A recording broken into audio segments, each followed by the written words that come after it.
welcome to DNA Today, Noel Lloyd from the Alliance for Aging Research. Thank you for joining me.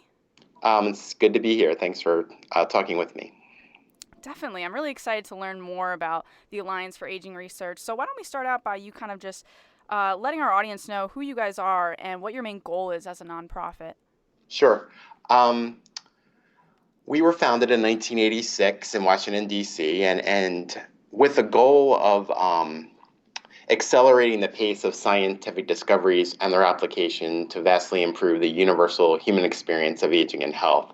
So basically, in a nutshell, we're an advocate for the cause of aging research. And aging research is a field of science which looks into basically the biological causes of why we get older, with the end goal of slowing the aging process.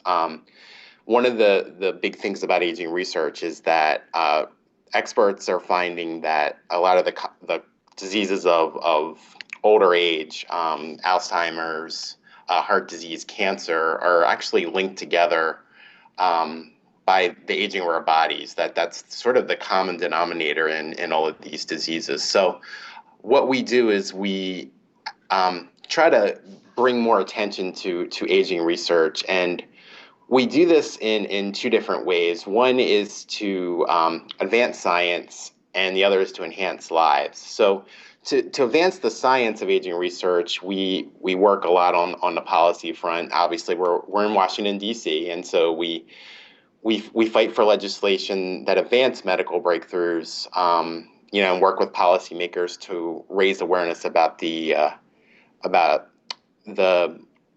aging research, and institutions in the government like the National Institutes of Health and its organization and National Institute on Aging. And so we try to get greater funding for the NIH. We also work with other organizations that are committed to the same causes that we are, focused on aging research. So, and that's how we kind of look to advance science. To enhance lives, the other part of kind of what we do is focus on health education programs. We put out a lot of great materials, free materials, that are focused on educating both health professionals as well as the consumer, patients, on the chronic diseases of older age. And we're talking about cardiovascular diseases like atrial fibrillation, diseases like aortic stenosis. So these materials are intended to educate, and to help people understand what they're dealing with. So those are a couple of the ways that we raise awareness about aging research, and also the diseases of older age that affect people. For us, the issue is so important because the population of the U.S. is getting older with each day. In 2011, the first of the boomer generation, the generation that was born after World War II, turned 65, and it's by 2030, 20% of that population is going to be older. 20% of the population will be 65 and older. The big issue is that they're also living longer, which is one of the great things about our technology and our science is we're enabling people to live longer. The downside is that comes with those diseases of older age that I mentioned. So for us, it's a really important time in history to raise awareness about the potential of aging research and how we believe that aging research will enable people to live healthier, happier lives, give them a greater quality of life and increase their health span, which is the healthy years of life. So in a nutshell, that's what we do. And we've been doing it since 1986. It's an exciting time to be in this field. And we'll talk a little bit more about how we do that specifically as we go along in the interview. Definitely. And to reiterate, you're really focusing on two kind of target markets almost, that you're focused on lay people and educating them, but also the legislation level. So you're kind of having a dual purpose here. And it's cool that you're not just kind of focused on one, that you're taking both sides of these and really targeting both of them. Yeah, and we started out in 1986 as as sort of as an offshoot of a government kind of like government awareness about the need to uh, drive more legislation to research that focuses on the aging process. Our founder Dan Perry had been involved in that issue for a long time, even before the alliance started. And once he started the organization, we grew from there. And along the way, we've focused on a lot of issues over the years of interest to aging research, and also started to develop those health education programs that would raise awareness about the issues, but also educate people about not just the issues of facing, our country with the aging of the population, but also, as I said, the health education materials. So, yeah, we've evolved over the years, and it will continue to be an evolving process as we respond to the challenges and opportunities that are presented in Congress, as well as the growing awareness that we're finding with the actual research that's going into aging. So, why don't we talk a little bit about the educational campaigns you're talking to? What is the main method of raising awareness for these issues? Sure.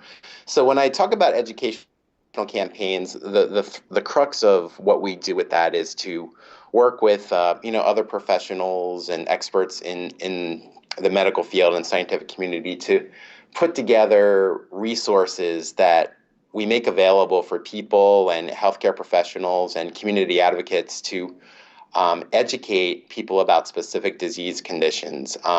Mainly, we traditionally focused on diseases that affect people 65 and over on a more regular basis. So, two campaigns that we actually have going right now. We launched them over the last couple of months, and they're both focused on cardiovascular diseases.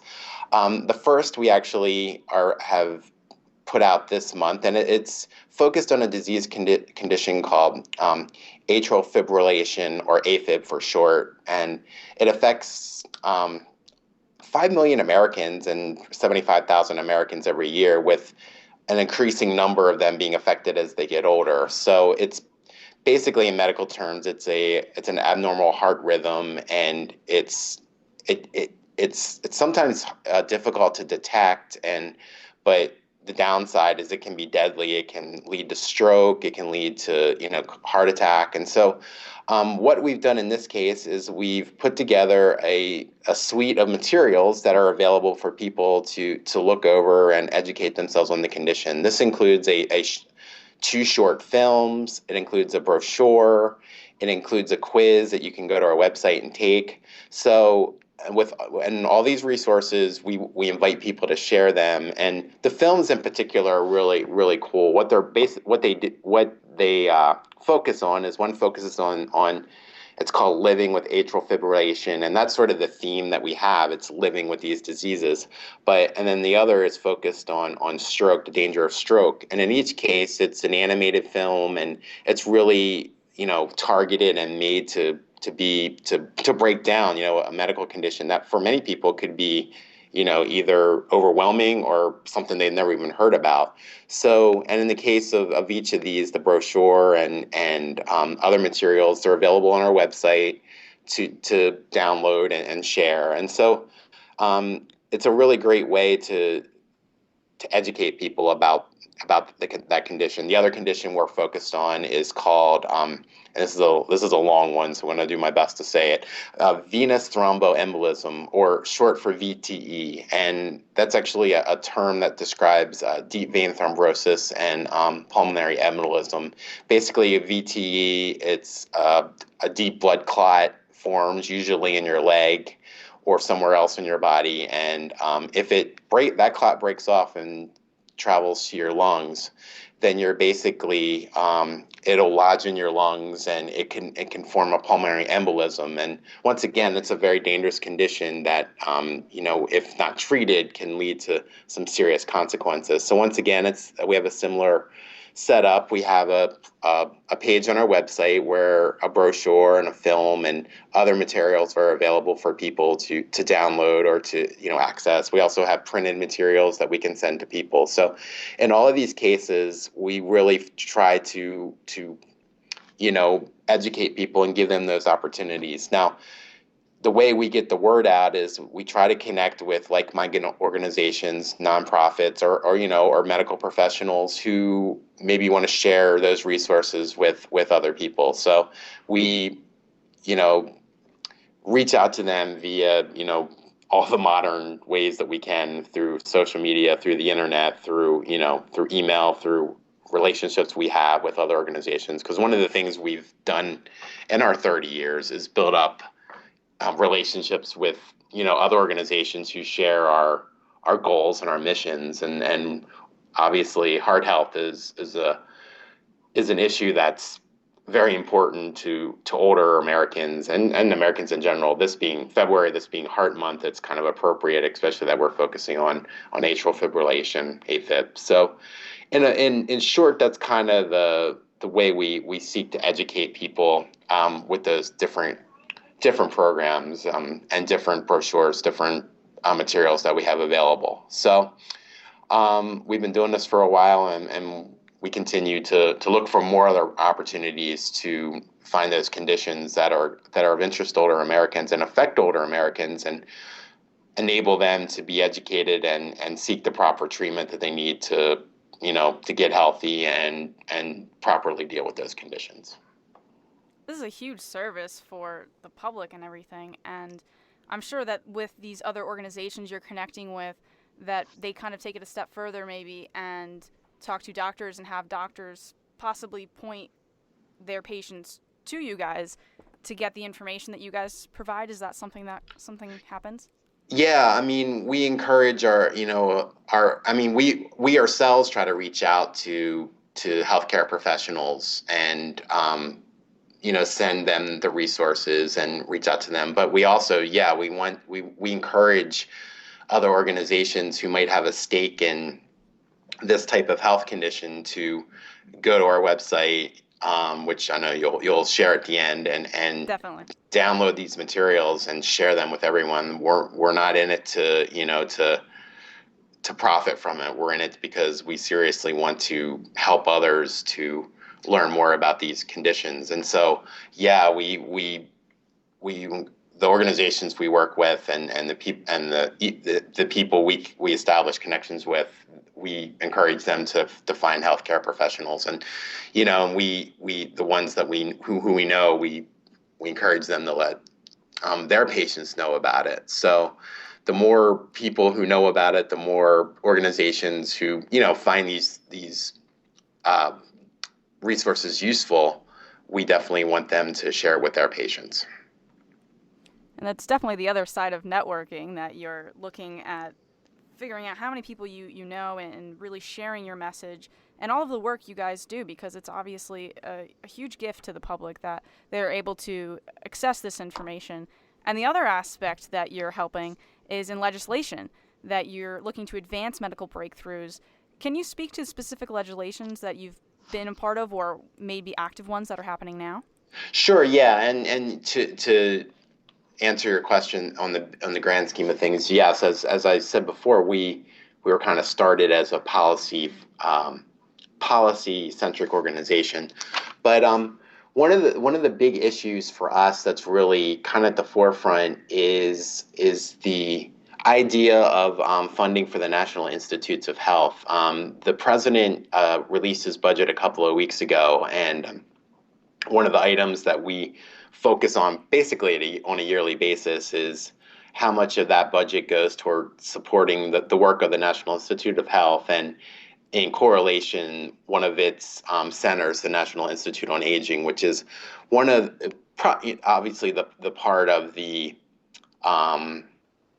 NIH that we most work with closely because of its mission to focus on the study of aging. So for us, we actually had sent out a request to the president for to focus on the NIH and to look at and make increase funding for NIH. And looking at the budget, it looks like funding went up for the NIH about $1 billion from 30 billion to about 31, and within for the NIA it went to about 70 mil.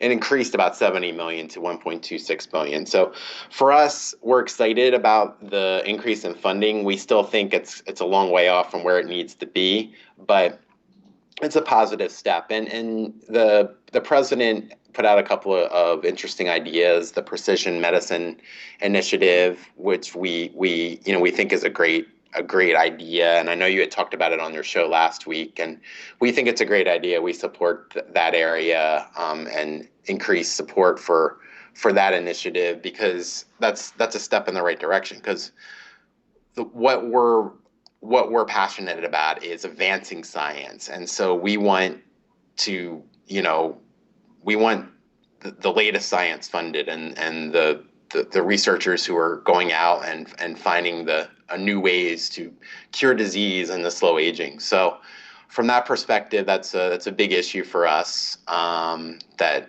we'll be watching closely, because now, as it'll go through Congress and we'll see what happens. So big issue that we're very vested in. Another issue that actually came out over the last couple of weeks is called the 21st Century Cures Initiative. That is an initiative of the U.S. House of Representatives Energy and Commerce Committee, which is interesting. It's related to a medical initiative is in that committee, so it shows you Congress can be an interesting place where different initiatives come from and the names of committees. But I digress on that. And what they do is the 21st Century Cures Initiative was enacted to lead to legislation that's going to encourage better ways to find cures for diseases. They actually put out a draft document proposing some of their legislative ideas, and we looked at it, and I sent a couple of responses to them, just with some suggestions on how we think the legislation could be approved. So that's a lot of what we do, is like we look at the issues in Congress and the legislative front that are of importance to us, and we have spent many years building relationships on Capitol Hill and maintaining those relationships, and really we approach it from a bipartisan perspective. For us, aging research isn't a Republican issue. It isn't a Democratic issue. It's an issue of national importance that should be important to everybody. I mean, it's the research itself, and support of research has been a backbone of what we've done in this country, for a long time. And for us, we need to continue that. And for us, the National Institutes of Health represents the best way that we can fund scientific research and advance scientific research. So we'll continue to make that a priority. So those are a couple of issues, especially on the legislative front, that is happening right now in Congress, that is of interest to us. So. Definitely, and as you said, the Obama's new precision medicine initiative is a huge thing. I spent the entire episode last time talking about it and breaking it down and seeing what the future could bring for it, especially for personalized medicine. That's a huge, as you kind of hinted at, advancement in research and having things more personalized, a little bit more targeted. So I think that really is a huge step. Yeah, I agree with you. And, because I know the focus of the show especially is on, genetics and how DNA is, DNA works and all of that. And obviously we're all individual people, and we each have our own genetic makeup. And I think that will be a great step forward in helping, healthcare professionals, diagnose and treat diseases and come up with plans that will increase quality of life. Because once again, we're all for finding ways to increase people's quality of life as they get older. And, if that contributes to that, then we're all for it. Awesome. And I wanted to change things a little bit here and talk about your role at Alliance. Sure. That's the communication manager, and you help Hmm. communicate the message to legislators, health professionals, and the general public. Kind of what we've been talking about, but kind of identifying what you specifically do. How did you become interested in this field, especially coming from an English and journalism background?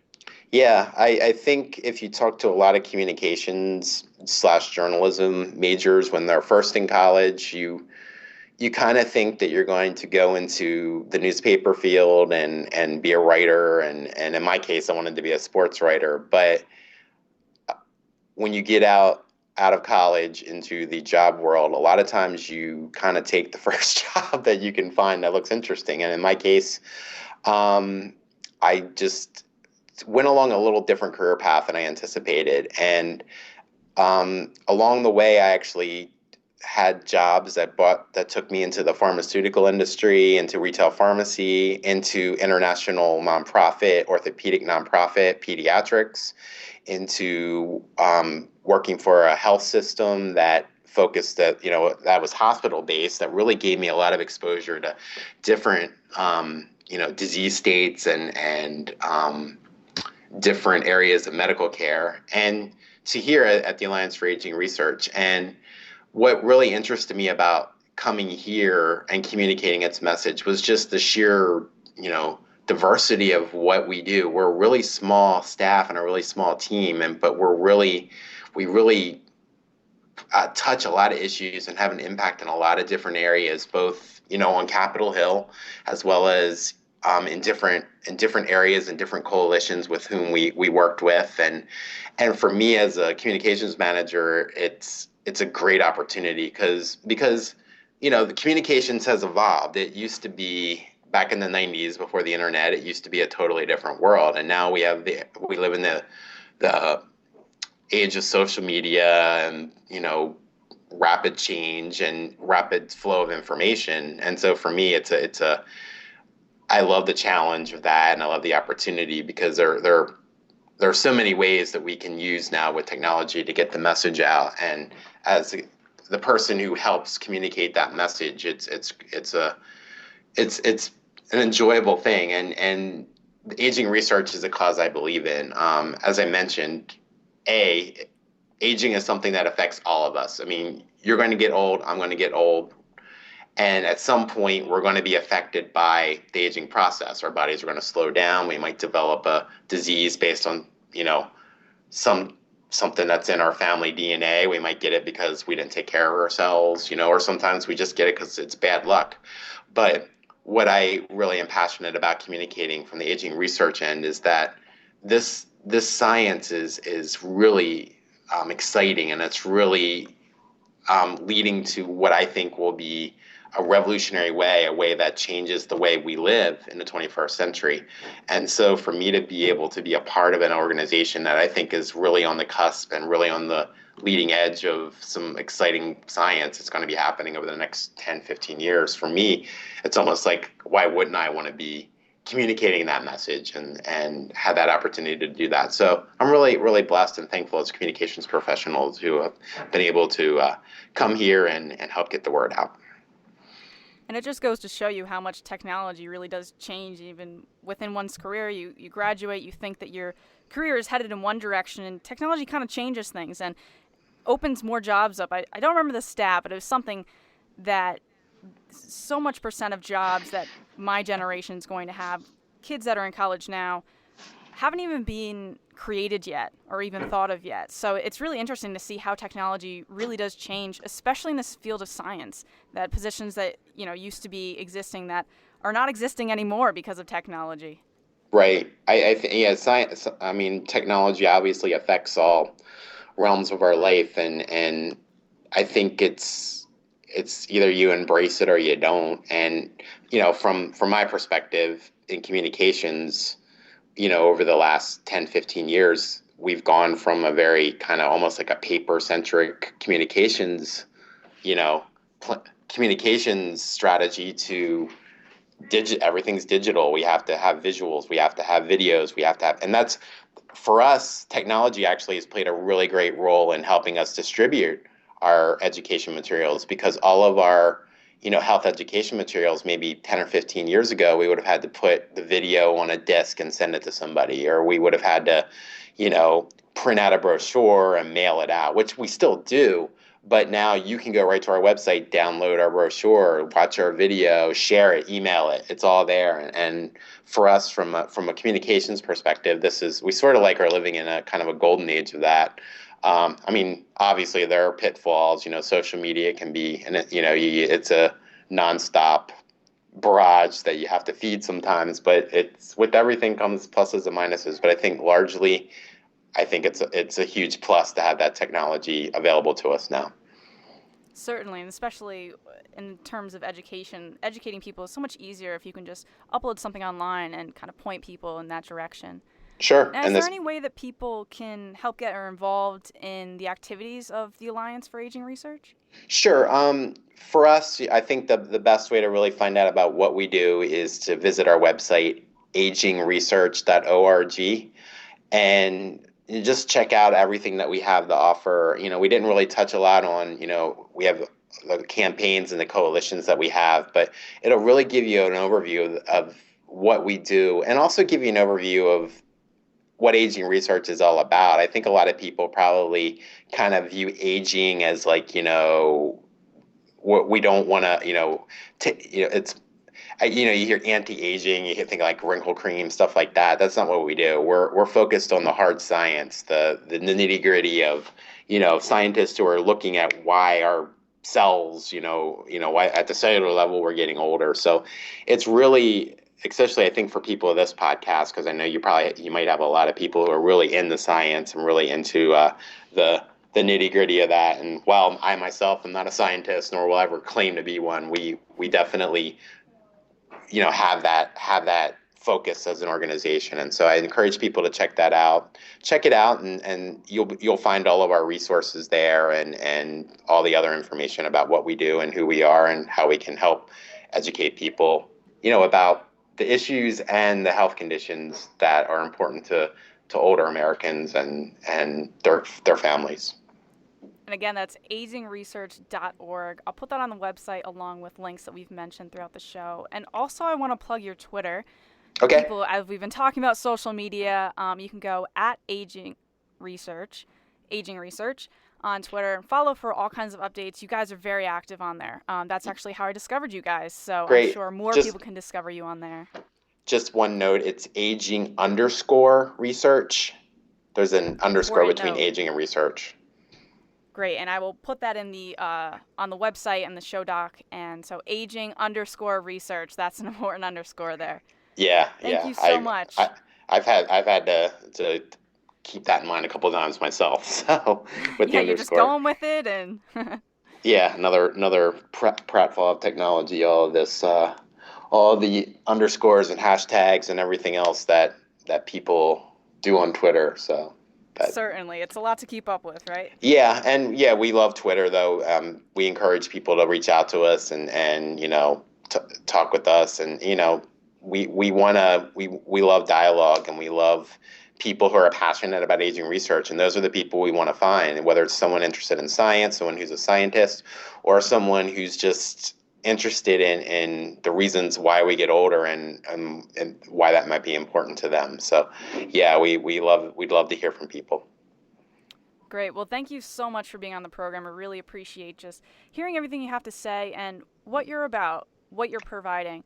And people can definitely get in touch with you, and you can go to their website, agingresearch.org. You can also go to dnapodcast.com. I'll have information from them on there. As long as my own information, you can also go to @DNA Podcast on Twitter. Always the Twitter and the website to plug, right? Yeah, we appreciate that, and we appreciate this opportunity. It's great to talk with you and to especially someone who's so passionate about science and research, and we are glad you're putting out this podcast, because it's this type of stuff needs to be heard, and what you talk about needs to be heard. So we appreciate it.